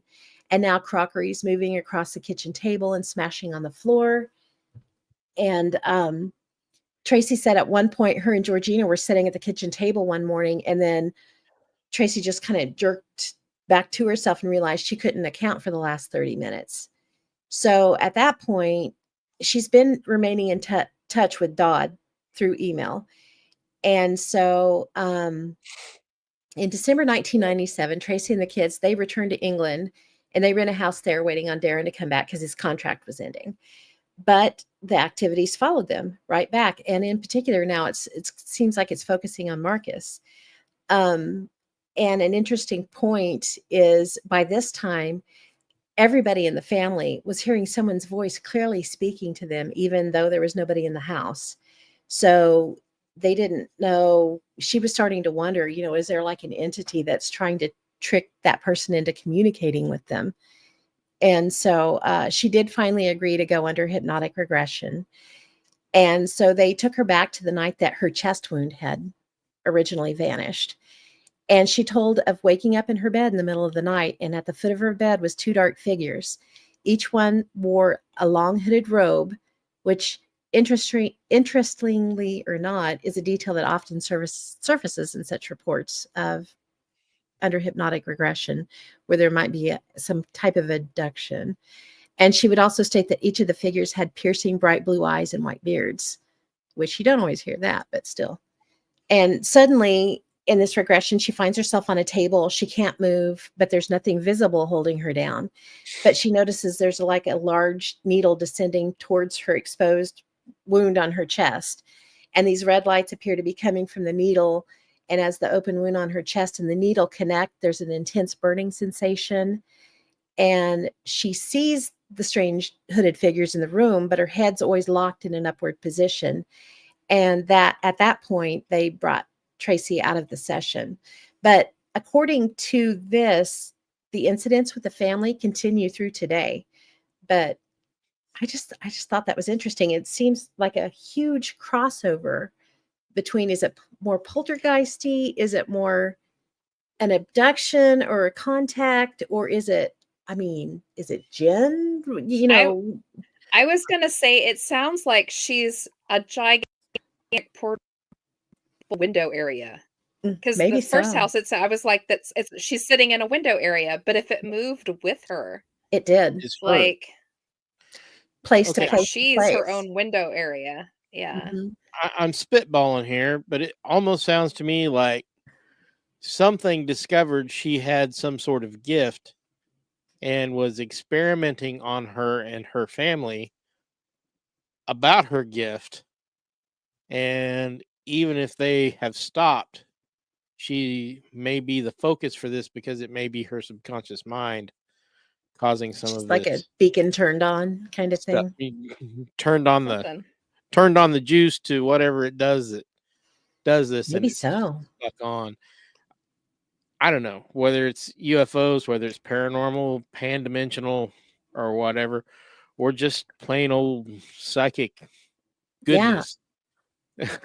It could be it could be anything. Be a mixture that of one all just those really, had me scratching my head. That's Yeah. why I wanted to bring it, because I don't High know. strangeness. Very It is much very so. strange. I don't have any idea on that. And Enzo said, so what are you supposed to do about this if you're in that situation? I have no idea. I'm not sure anybody would know I don't know. what to do. Just hang on and try to stay sane. Yeah. Yeah. Yeah, That's what all you could do is Mm-hmm. try to safeguard as much as you can. Keep your sanity intact as much as you can. And how scary, your kids are Goodness. Yeah, that's got to be involved, especially if Yeah. there's a man Yeah. coming through a light and, talking to Yeah. them, and they're going into the light to hang out with him. Yeah, Yeah. That's freaky. Yeah. I don't know. And you know what's interesting? Maybe gives me she the is willies. too, and she just is blocked because kids are more open. Yeah, they're more flexible. They're more. Yeah. What's the word? Can't think of the word. It'll come to me here in a little bit, and I'll That's blurt all it right. out. Words are hard. I get it. They are hard. We get it. That needs to be our new motto. Words are hard. Words are hard. Words are hard. Well, I can make that happen. Yeah. I can't imagine. That would be. I can't imagine the insanity.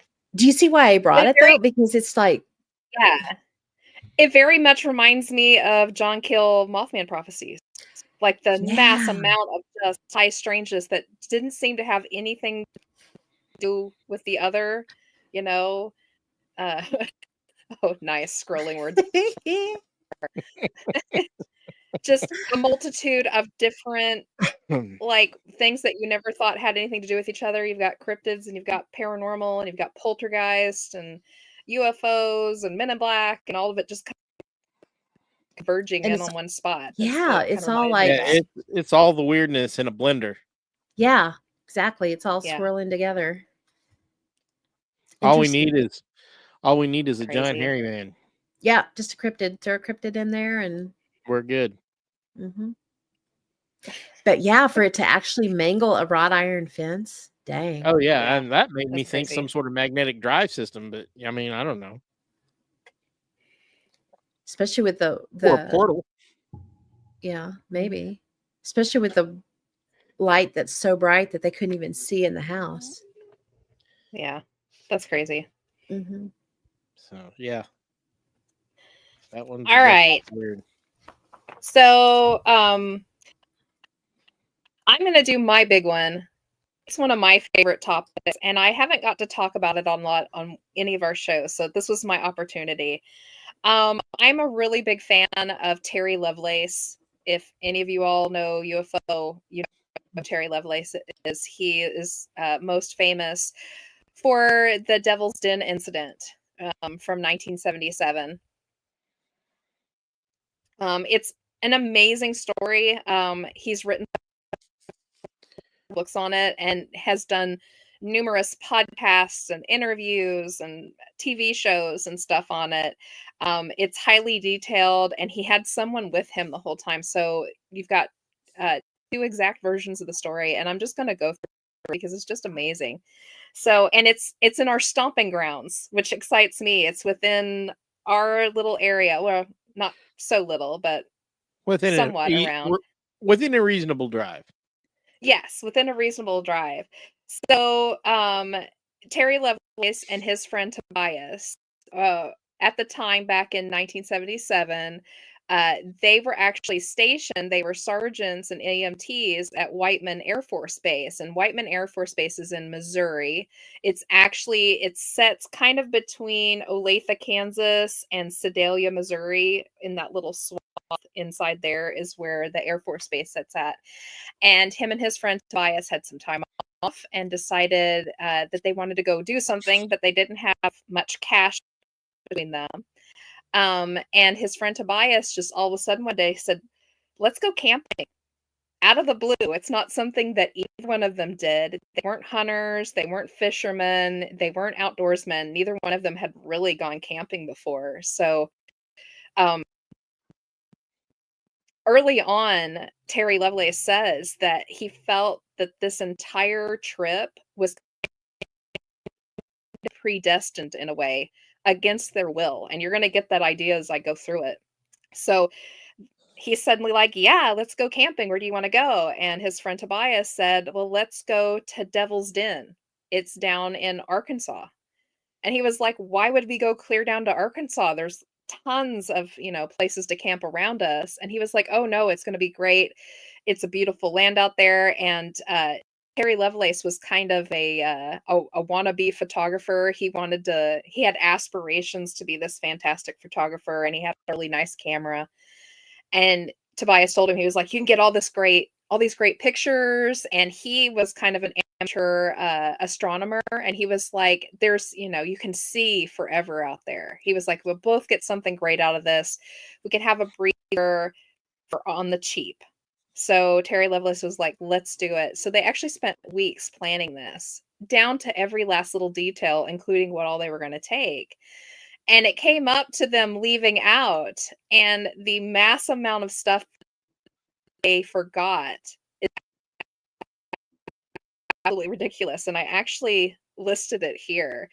These guys were EMTs in charge of loading ambulances and stuff. They knew how to follow a list and to pack correctly, but they forgot almost everything on this trip. So they left out and soon realized that he had forgotten his camera and all the brand new film he had just bought. So that wasn't coming on the trip. Ding, ding. Right. Oops. They also forgot a good flashlight. They had one crap flashlight with them, but they forgot their good flashlight. They forgot their cooking pot. They forgot their coffee. They forgot their 2 6-packs of beer that they were going to bring with them. Oh my They God. forgot No all the coffee or beans beer? that they packed and various other, yeah. And they'd also forgotten like various food provisions and stuff they had. They forgot their hatchet. They had no way to chop up wood for firewood, and they were going to be out there for 4 days. And some various other little small tidbits and pieces. About all they had was their tent, a cooler with a little bit of water and a little bit of in it, and some various other little useless things like a little crap flashlight and stuff. But they continue on, right? So they get there and they completely disregard the office license where you go and get your license to camp. They skirt past it. They skirt past the sheriffs. They get way back into the woods. They at one point took a chain down to get off onto this little teeny tiny dirt road. And note, they're in a little tiny car. They're not even in a truck or a Jeep. They're basically off-roading in this thing. They wind their way back through Devil's Den, and they end up at the most beautiful, huge meadow Terry Lovelace said he's ever seen in his life. It was just full of wildflowers. He was like, he just knew that was the perfect spot. And they stopped there, and rather than making their camp, because it was like 6 in the evening, they up and decide, let's go for a 6-mile hike. God.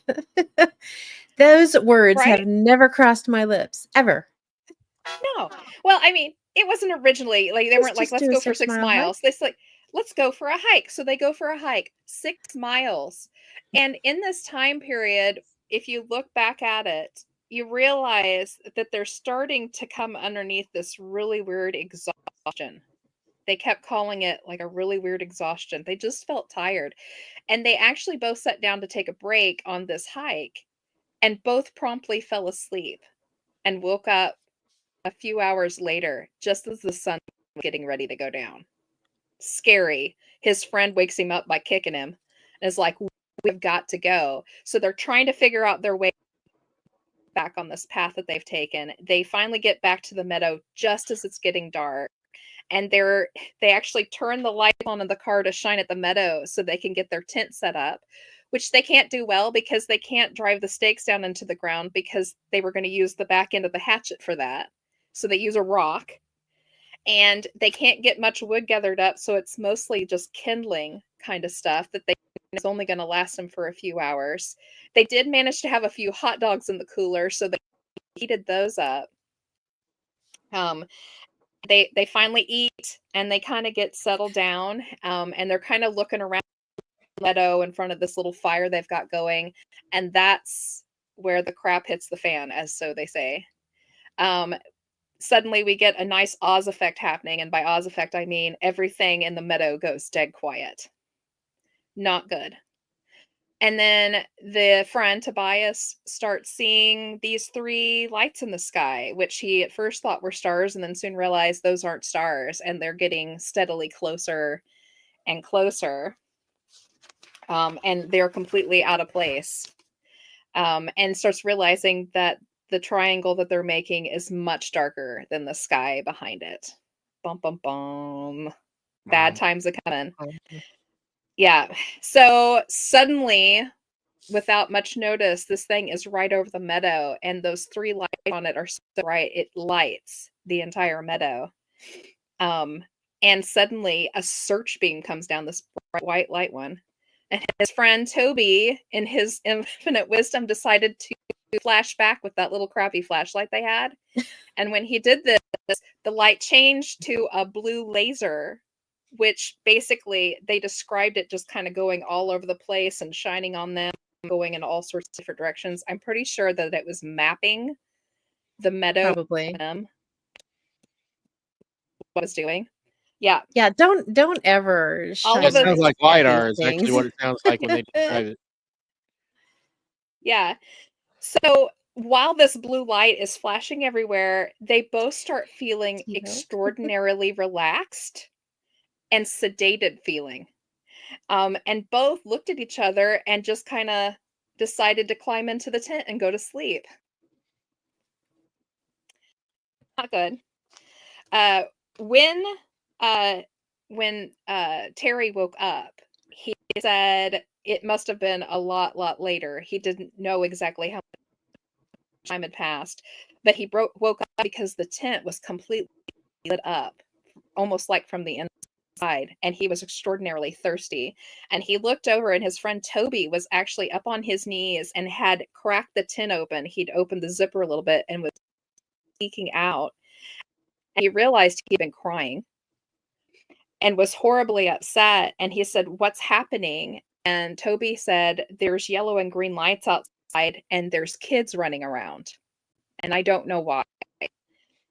So he took a peek too and realized that those were not kids running around. They were little small beings that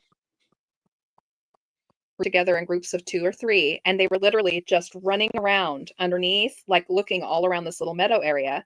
And while he was watching, they started grouping up even more and started going towards a central light. And the light was kind of like pulling them in and dissolving them. And he soon realized it was almost like a tractor beam, like pulling them back up into the spaceship. The spaceship started making a sound, and it started lifting off and rotating, and it took the exact same path out as it had come in. So this has happened, and he's sitting there contemplating everything that's going on and knows that he's very, very scared. And at this time, as Toby said that he said they heard us and had started crying again. It's terrible stuff. Oh my gosh. So at this point, while he's thinking, he had a few memories popped up, which he says he remembers quite well. And I put the little list here. It's kind of scary. So he remembers the motion and pull of being sucked inside, like in that white light that he saw the little kid beings being sucked up. He said the interior was very large. Everything was white or stainless steel. The ceiling and walls emitted light. There were 3 flying saucers parked inside. So it's almost as if it was like a mothership type of situation. Ugh. Yeah. There were walkways and levels and strange symbols etched into the walls. And there was about 50 to 60 other people on there too. And he remembers thinking that he didn't think that they were allowed to get off, that they were lucky ones, that they were probably still on there. Holy cow. Yeah. So after the craft was gone, number one, he noticed that the boots he fell asleep in were completely unlaced halfway down, which didn't make sense, like they were completely pulled out of the eyelets halfway down. His socks were on crooked, too. He was thirsty, sick and nauseous. His body ached all over us. He was feverish, itchy, and he felt like he had bugs crawling all over him. Radiation. They grabbed the flashlight. Yeah. and a little kitchen knife that they had with them, and ran for the car and left. They left behind everything they brought with them. The tent, everything got left behind except for that one knife and the little crap flashlight. They got the heck out of there in the middle of the night, got back out onto the highway and drove home. On the way home, the thirstiness got worse. They got completely flushed and their fever spiked out.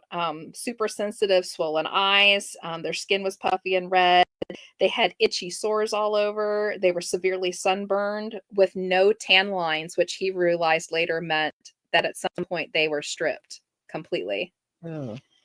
Yeah. When they got home, their wives were so concerned about them, they took them to the hospital on base, where they were treated for 104 fever and radiation poisoning.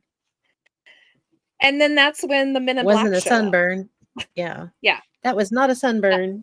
The Yeah. OSI, I believe it was. Yes, the Asai, who were strangely dressed like Men in Black and were kind of acting as such, demanded the photos that he was taking, even though he never even got took his camera with him.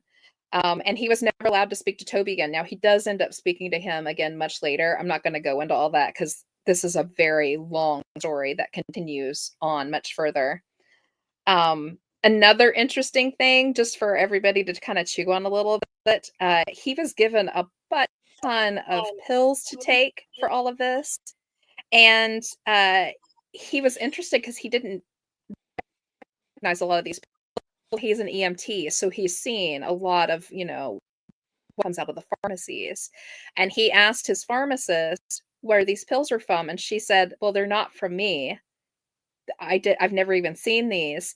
And he did some research and found out that they were actually coming from Wright Patterson, not from a pharmacy. He actually stopped taking them just a couple weeks after he started them because while on them, he noticed that he was starting to lose his memory, even his day-to-day memory. Like he couldn't remember what he'd done in the morning. Oh. It was erasing everything that he had remembered. So it keeps going. If you're interested in this story, and oh my gosh, it keeps going. It's so interesting. Oh, it's and a good you story. learn it's not his first UFO experience. Yeah. You can get his book. It's called Incident at Devil's Den by Terry Lovelace. It's a really, really good read. And then if you're interested in UFO abduction whatsoever, he actually did a second book to it called Devil's Den: The Reckoning. And in this is, I don't remember how many UFO abduction stories from people who read his first book and were so intrigued and wanted to share their own stories with him. So he collected those up, and those are in this book. Super, super interesting. That's cool. And there's hours and hours Yeah. of interviews and stuff with this man all over the internet. Yeah. And he's extraordinary credible. I don't even have, he's done everything. He is a very important figure, not just in paranormal and UFO, but outside of that. He hit some very high ranks in some different fields. So, and he is extraordinarily well spoken. He gives the best interviews. I've probably listened to a dozen or so interviews with him, and his story has never changed. So Same, Ian. I do well enough on my own. yeah, Ian says I'm over 50. I don't need pills to help me forget stuff. Same Yeah. on both Yep. counts. I am absolutely right there. I've never really needed an excuse. Now I just use the fact that I'm pushing 60 to say that that's the excuse. So, Crazy. yeah, that's a really good story. The doctor's report said that they had some kind of flash burns, Mhm. and that there's documentation. So it's just not something that they dreamt Yeah. up. The doctor, before they released them from the hospital, told them, number one, they were never allowed to see each other again. They put them on different ends of the base until they could get Tobias moved on completely. They completely moved him off and put him somewhere else. They even told their wives they were not allowed to ever speak to each other again. That's And crazy. then they gave him a full story to tell if anybody asked about his weird issues, like the burns and stuff like that. The doctor told him if someone asked, all that happened was that you fell asleep out in the middle of nowhere, out on some rocks without any kind of sunblock, so you got sunburnt. Marks because you fell asleep in the grass and got covered in chiggers. And you have uranium poisoning because you fell asleep on an outcropping that had uranium in it. So you got poisoning. And that's what happened. You got really That's sick very and got a unlikely fever and came series home. of events. That's crazy. Yeah. Yeah, I know, but that was just the kind of, and it's so convoluted, and there's so much more to the story. Like it continues on. He actually did some question work, and things started popping back up for him after he got off that medication. He eventually gets back in touch with Tobias years and years and years later, and they start conferring again about what all went on. It's just, and you get to hear about his childhood, and he actually started remembering some things that had happened to him when he was young. He'd had some experiences, so super interesting if you're interested. That's Oh my funny. God. Enzo says uranium bedding is now available on My Pillow. Is it one of those cooled ones though? Does it have like the chilly side? Chilly side and the hot side, yeah. Yeah. Well, ladies, I think we covered a lot of these. A lot of these really deserve a deep dive someday, They which do. we ought to do.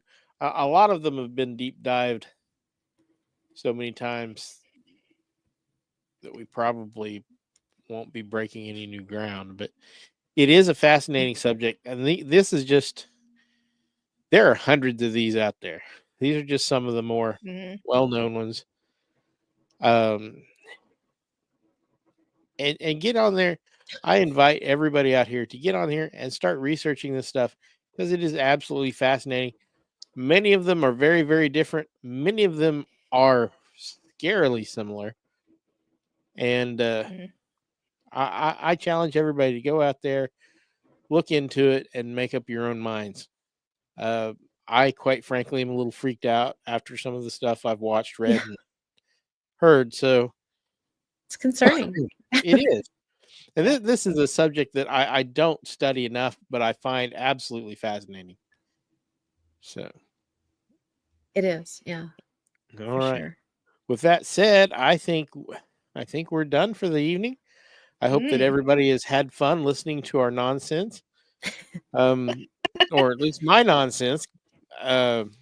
These I don't girls know. I generally think like some of to- them were having a little too much fun. That's true. That's true. Yep. I am famous for nonsense, so we'll just go with that. Anyway, next week, be sure to tune in for a brand new episode of What If Tomorrow on Monday night, and on Wednesday night, a brand new episode of Border Town Strange. I'm sure these Yay! ladies have something Woohoo. really fun cooking up for you right now. Sure. We're If not, you will. We're cooking. Yeah. I have the utmost I have an idea. confidence in you guys. We'll discuss it. Oh, you do? Good. All right. I do. Okay. I have an idea. Okay, All right. good. Well, good night, everybody, and keep looking. Good night, everybody. Night. Bye.